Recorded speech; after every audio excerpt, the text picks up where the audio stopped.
अस्सलामुअलैकुम वरहमतुल्लाहि वबरकातुहू। मैं मोहम्मद जाहिद इकबाल और आप देख रहे हैं उर्दू मीडियम स्टडी मटेरियल्स। दोस्तों, आज चौथी जमात की मेरी किताब से हम लोग एक नया सबक मुताला करने जा रहे हैं जिसका उन्वान है उल्लू। उल्लू, जी हाँ, उल्लू। वही उल्लू जो रात में जागता है और दिन में इंसानों की नज़रों से दूर किसी अंधेरी जगह में अपनी नींद पूरा कर रहा होता है। लेकिन ऐसा नहीं है। उल्लुओं की बहुत सी किस्में हैं। बहुत से उल्लू दिन में भी जागते हैं।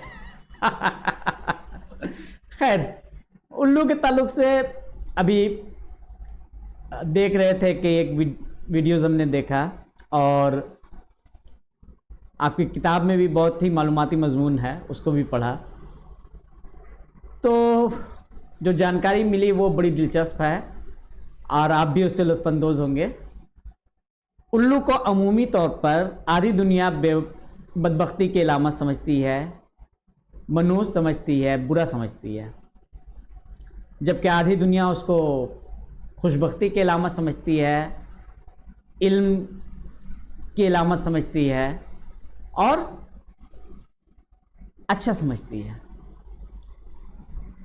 हमारा हिंदुस्तानी माशरा, जिसमें हिंदू, मुसलमान, सिख, ईसाई सब शामिल हैं, यहाँ पे इसको मनहूस समझा जाता है, बुरा समझा जाता है।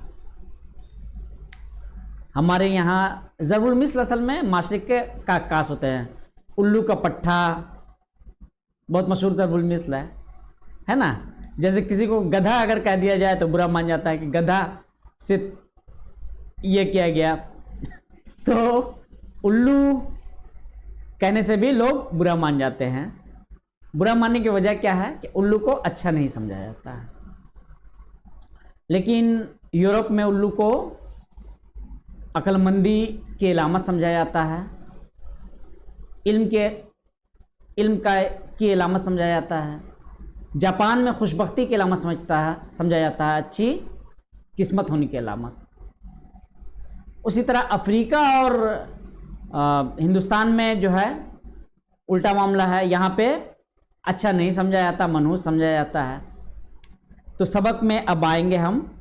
उससे पहले एक बात अर्ज़ करते चलें कि एक बहुत कीमती बात जो मिली मुझे उल्लू के ताल्लुक़ से, वो ये कि हज़रत जाफ़र सादिक अलैहिस्सलाम से मनक़ूल है कि उल्लू मोहम्मद और आले मोहम्मद का दोस्त परिंदा है, उनसे मोहब्बत करने वाला परिंदा है।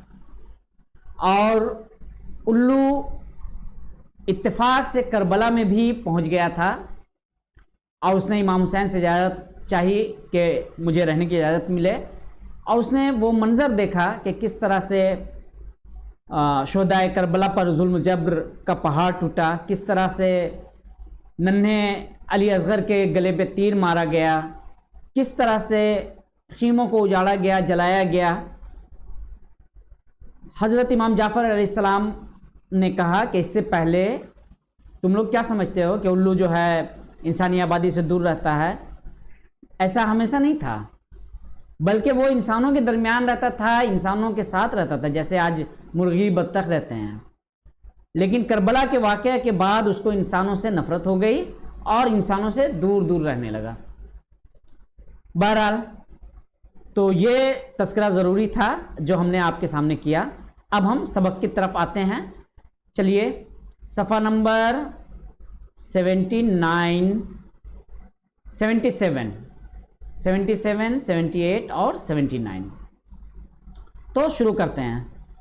उल्लू, आज का उन्वान है उल्लू। ये उल्लू की तस्वीर है।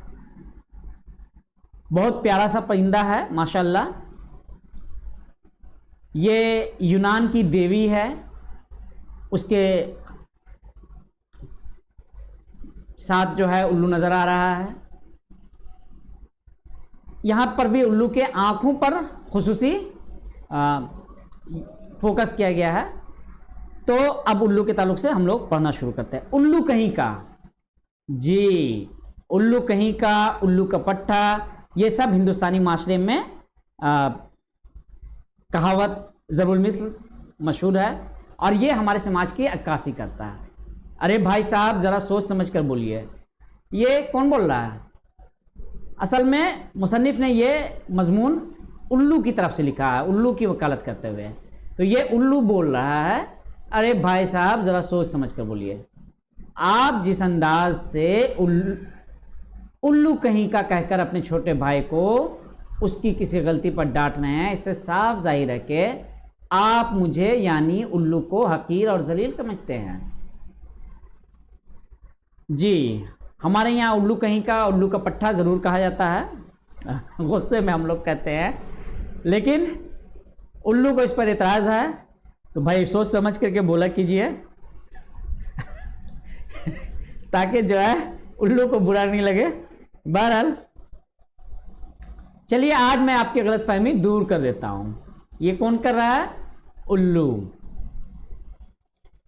पहली बात तो ये कि करोड़ों हिंदुओं का ये अकीदा है कि दौलत की देवी लक्ष्मी जी मेरे ऊपर सवार होकर ही कहीं आती जाती हैं।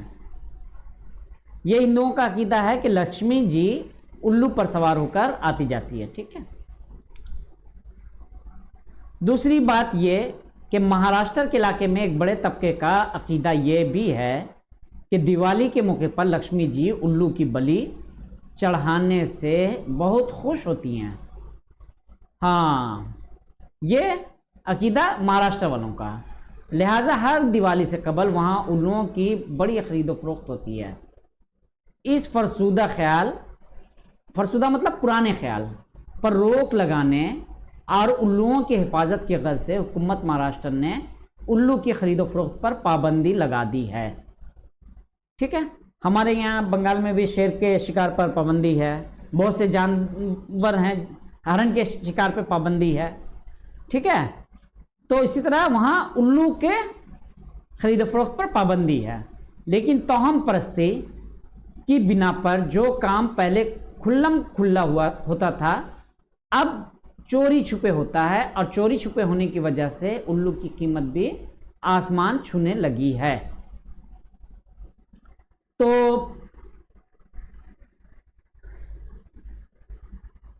पहले उल्लू को खरीद फरोख्त करने की इजाज़त थी तो उल्लू की कीमत उतनी ज़्यादा नहीं थी जितनी अब है। उल्लू के खरीद फरोख्त पर पाबंदी लगने की वजह से अब कीमत आसमान छू रही है। लिहाजा गुज़िश्ता दिवाली में आम किस्म का उल्लू 30 से 40 हज़ार में फ़रोख्त हुआ। एक उल्लू कितने में फ़रोख्त हुआ? 30 से 40 हज़ार में। जबकि ख़ास किस्म का बान उल्लू, जिसका सामने का हिस्सा सफ़ेद होता है और इस पर भूरे रंग के खूबसूरत धब्बे होते हैं, वो 25-30 लाख तक में फ़रोख्त हुआ है। अंदाज़ा लगा सकते हैं कि कितना डिमांड है। आप ठंडे दिल से सोचिए कि आज के मादा परस्ती के दौर में जबकि महज 1000 रुपये की खातिर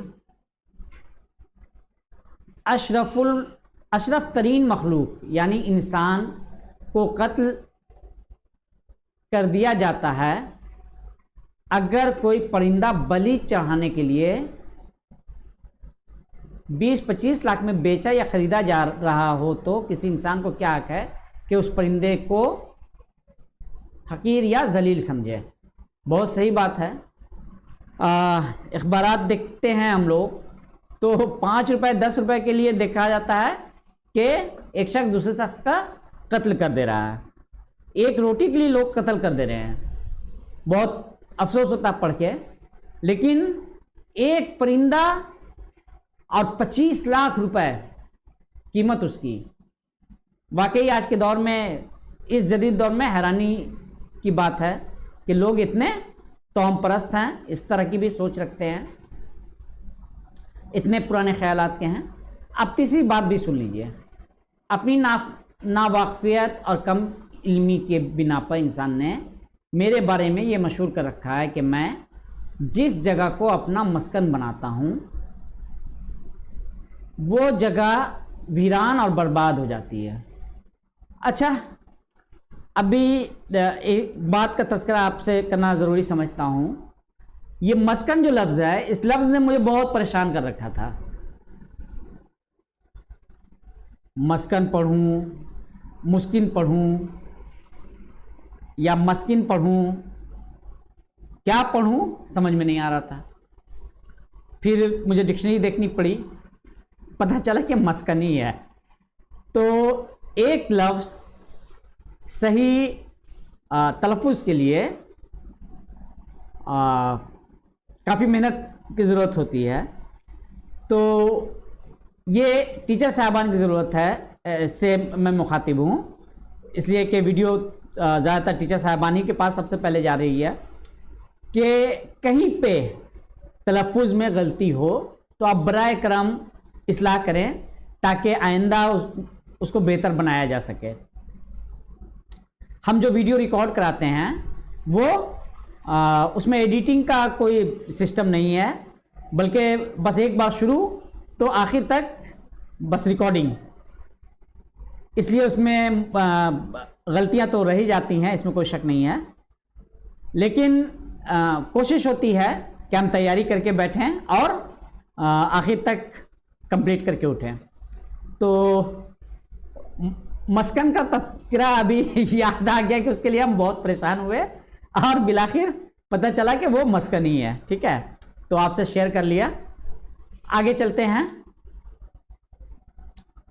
मुझे ऐसी बातों को सुनकर हंसी भी आती है और इंसान की नासमझी पर बड़ा तरस भी आता है। किसे? उल्लू को। जब आज के साइंसी तरक्की के दौर में भी कोई ऐसी बात कहता है। ये बड़ी बदनसीबी की बात है कि वाकई लोग ऐसा समझते हैं कि उल्लू जहां है इसका मतलब है वो जगह वीरान, बर्बाद, अब इंसान की किस्मत खराब। ठीक है, तो ये सही नहीं है। हकीकत यह है कि मुझे पेट भरने के लिए चूहों, मेंढकों और छोटी चिड़ियों का शिकार करना पड़ता है। दिन के वक्त उन चीज़ों का शिकार मुश्किल होता है, लिहाजा मुझे अक्सर रात भर जागना पड़ता है। रात को शिकार करने में आसानी पैदा करने के लिए कुदरत ने मुझे वो आंखें दी हैं कि मैं बहुत कम रोशनी में भी बखूबी देख सकता हूँ। दूसरे ये कि मेरे मुलायम परों की वजह से अपने मुकाम से उड़कर शिकार पर झपटने तक फड़फड़ाहट की आवाज़ नहीं होती और शिकार चौकन्ना होकर भाग नहीं पाता। जाहिर है कि जो कोई रात भर जागेगा वो अपने जिस्म की थकान दूर करने के लिए दिन में सोएगा भी। जी हाँ, तो उल्लू रात में चूंकि जागते हैं इसलिए दिन में सोते हैं। लेकिन एक बात ये भी मशहूर है कि उल्लू को दिन में नज़र नहीं आता। ये बात सही मालूम नहीं होता। उल्लू के बहुत से ऐसे भी अक़साम हैं जो दिन में भी शिकार करते हैं, दिन में भी जागते हैं। ठीक है, उल्लू के बारे में और भी बड़ी दिलचस्प बातें अभी हम देख रहे थे वीडियोस में कि उल्लू 270 डिग्री तक अपने गर्दन को मोड़ सकता है और इंसान अपने 2 साइड में देख सकता है, लेकिन उल्लू 3 साइड देखता है बैक वक्त। उल्लू को रात में भी नजर आता है। इस तरह से उल्लू के अंदर बहुत सारी खूबियां हैं और उल्लू अपनी गर्दन को मोड़ सकता है पीछे की तरफ भी। ये सारी खूबियां हैं उल्लू में। और ये भी है कि बहुत से लोग जादू टोना और इस किस्म की चीज़ों के लिए भी उल्लू के परों का, उल्लू के जिस्म के हिस्से को इस्तेमाल करते हैं। तो बहरहाल आगे चलते हैं। यही वजह है कि दिन में शोरगुल से बचकर और सोते में जालिम इंसान के जरिया पकड़े जाने से बचने की खातिर किसी वीरान पड़ी इमारत या खंडर या किसी बड़े दरख्त के तने के सुराख में छुपकर सोता हूँ। यानी जिस इमारत में इंसान ने खुद रहना छोड़ दिया हो और उसकी मुरम्मत या देख रेख से हाथ उठाकर उसको खंडर में तब्दील होने दिया हो, तो मैं अपनी ज़ात से उसको आबाद करता हूँ। बड़ा अच्छा जुमला उल्लू के बारे में मुसन्निफ ने लिखा है। उसकी वकालत, अच्छी वकालत कर रहे हैं। जनाब शमी मोहम्मद सिद्दीकी साहब। तो यहाँ पे ये उल्लू के ताल्लुक से है कि उल्लू असल में उस वीरान इमारत को या खंडर को आबाद करता है जिसे इंसान छोड़ देता है। ये है असल हकीकत। और इन चालाक हजरत इंसान ने मेरे बारे में ये अफवाह फैला दी कि जिस जगह को मैं अपना मस्कन बना लेता हूं वो वीरान हो जाती है। यानी आबाद करने वाले को बर्बाद करने वाला बना दिया। ये तो वही बात हो गई कि करे कोई और भरे कोई। चलिए आगे पढ़ते हैं। तो उल्लू असल में उतना नुकसानदाह, उतना ज़रर-रसा, उतना मनहूस नहीं है जितना उसके बारे में लोगों ने उड़ा दिया है। जो हमारा माशरा समझता है वो हकीकत से बहुत दूर है। और अब सबसे अहम बात सुनिए। यहाँ हिंदुस्तान में तो आप सब मुझे बेवकूफ़ और अहमक मानते हैं। मेरी कदर जाननी हो तो यूरोप वालों से सीखिए कि वो कैसे मेरी ज़ात से फ़ायदा उठाते हैं। अव्वल तो वो मुझे बेवकूफ़ी की निशानी नहीं समझते। उनके यहाँ अक्लमंदी, जहानत और संजीदगी की अलामत मुझी को समझा जाता है। जी, ये बहुत अहम नुक्ता है। यूरोप में उल्लू को अक्लमंदी, जहानत और संजीदगी की अलामत समझा जाता है। इसी तरह जापान में भी खुशबख्ती की अलामत समझा जाता है। उसका जिक्र इस बुक में नहीं है या इस मजमून में नहीं है, लेकिन हम अभी देख रहे थे तो हमने देखा कि जापान में उल्लू को बहुत अच्छा समझा जाता है। लोग उल्लू से मोहब्बत करते हैं, उल्लू को बुरा नहीं समझते। कदीम यूनान में अक्ल व दानिश की देवी इथना के साथ इल्म की अलामत बनकर रहता था। ये इतना देखिए यहाँ पे, ये देवी है इतना, इतना के साथ में उल्लू पेड़ की शाख पर है। ठीक है, तो ये इतना के साथ उल्लू रहा करता था इल्म की अलामत बनकर। उसके अलावा जो अपना पेट भरने के लिए, उसके अलावा मैं जो अपना पेट भरने के लिए चूहों वगैरह का शिकार करता हूँ तो वो मेरी इस आदत का भी फ़ायदा उठाते हैं। जी, हिंदुस्तान में भी बहुत चूहे हैं और ख़ासकर कलकत्ता तो चूहों के लिए बदनाम है। बड़े बड़े चूहे। तो अगर हम लोग उल्लू पर रहम करें तो चूहों से निजात मिल सकता है। शायद आपको सुनकर ताजुब होगा कि इंग्लैंड के बाज़ इलाकों में समझदार लोग आज भी अपने अनाज के गोदामों में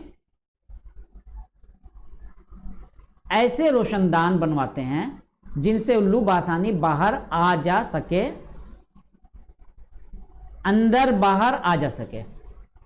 रोशनदान मतलब जो कमरा है या इमारत है, इमारत में जो कमरे हैं अनाज के गोदाम में, उनके ऊपर में खिड़की इस तरह से खुला छोड़ दिया जाता है, इतना हिस्सा कि उससे उल्लू आसानी से अंदर दाखिल हो सके और बाहर जा सके। तो फ़ायदा ये होता है कि चूहे इस तरह से अनाज को बर्बाद नहीं कर पाते हैं और उल्लू उन चूहों को अपना निशाना बना लेता है, खुराक बना लेता है। गोदाम में स्टोर किए गए अनाज को ज़ाय करने वाले चूहों का सफाया कर सके। अच्छा, अब मैं इस उम्मीद के साथ आपसे रुखसत होता हूँ कि आइंदा आप अपने किसी छोटे पर अपनी नाराज़गी का इजहार करने के लिए उसको उल्लू का खिताब ना देंगे और मेरा नाम लेकर किसी को नहीं डांटेंगे। कम अज़ कम किसी को उल्लू का पट्टा तो हरगिज़ नहीं कहेंगे। तो शुरू भी इन्होंने किया था उल्लू कहीं का से और ख़त्म भी किया उल्लू के पट्टा पर। और ये बहुत अच्छी पहल है उनकी कि उन्होंने आईना दिखाया हमारे समाज को कि देखो उल्लू जैसे परिंदे को, मुफीद परिंदे को, जो इंसान के लिए ज़रा ऐसा नहीं है, तुम लोगों ने क्या बना के रखा है। तो शमी मोहम्मद सिद्दीकी का मजमून काफ़ी मालूमाती था। हमें उल्लू को नुकसान नहीं पहुंचाना चाहिए बिला वजह। हम उल्लू को पकड़ लेते हैं और मौत से पहले उसको छोड़ते नहीं हैं, मार के ही दम लेते हैं। ये हम हिंदुस्तानियों का ठीक तरीके का नहीं है। ठीक है, तो चैप्टर हमने बहुत जल्दी सरसरी तौर पे मुकम्मल कर दिया।